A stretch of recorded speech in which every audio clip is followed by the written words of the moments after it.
Hey everyone, it's Patrick. I'm coming to you to show you how to use Zoom. I know many of you have been asking questions about this, so this is me just bringing it to you, trying to give you a tutorial on how to use it and use it well. So the first thing you need to do is set up an account. So let's go and find the Zoom website. Just type in Zoom.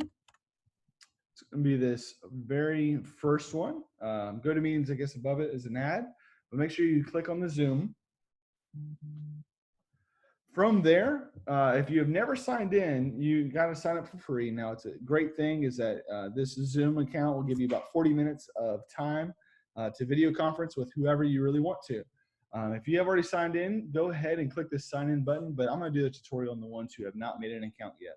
So we're going to click sign up for free. Great thing about this is that it uses two really familiar sites, Google or Facebook.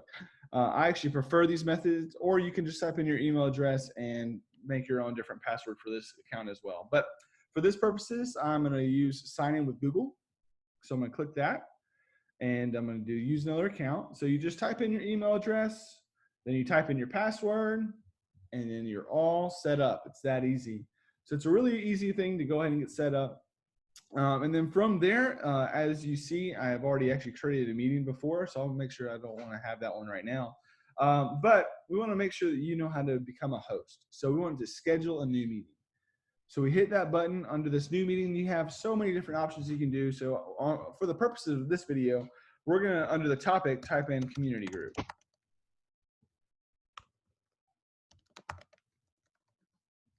Now, you can type in a description if you want to, but I'm going to leave it blank for now.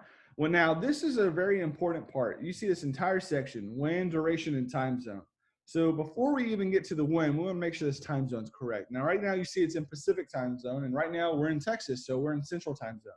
So you need to make sure that this is correct before we move forward. So we're just going to type in Central. This will pop up. Make sure you click it.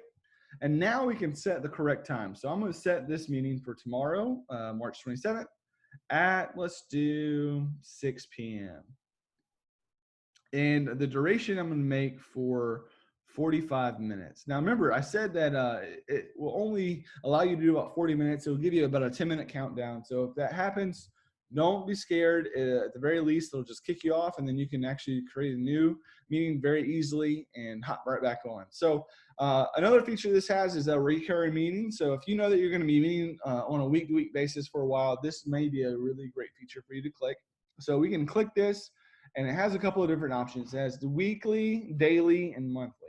Now, for our purposes, let's do weekly. We want to do every week, every Friday. We want to make sure that the time zone, everything's consistent, and then we want to make sure it's at after so many occurrences, that's when it's going to end. So let's just put this at 4. So we'll do a month out. Make sure we click this one, and we'll be all set. Now, I don't usually require a meeting password just because I'm sending out a personal email, so no one else should have it. But I also have to accept them anyways to be able to get onto our system. So when it comes to this video, make sure you click on for host and for participant. The audio, it comes standard as default as both, whether you can phone in or computer audio. This is a really good feature for phoning in. You can actually dial in and not have a video, but you can pretty much access this anywhere. So when it comes to the meeting options, one of the big things I encourage you to do is go ahead and enable a waiting room. What this does is that if someone signs on before you are ready to sign on and start your meeting, it puts them in a waiting room, and it doesn't count against the time that you have leading up to that 40-minute window. So I like to do that. I don't really want to record it. That is an option that you can have whenever it comes to putting them upon entry. So from there, you literally just click save, and it's that easy. So the meeting has been set. Now, you can add these to your calendar through these couple of options here. But the next big thing I want to actually show you is how to send an email with this invitation. So here's the URL that's going to be using for your account.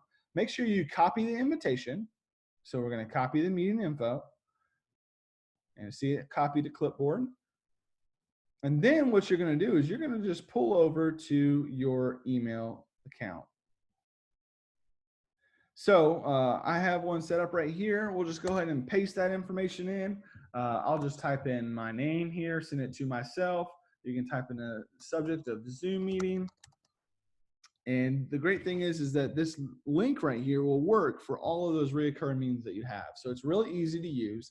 And you may have to send this email out more than once because people lose emails or lose the contact or just are very busy and have a bunch of emails coming in. So you just send it, and now they have access to uh, your Zoom account. Really, not your Zoom account, but the meeting that you have set up.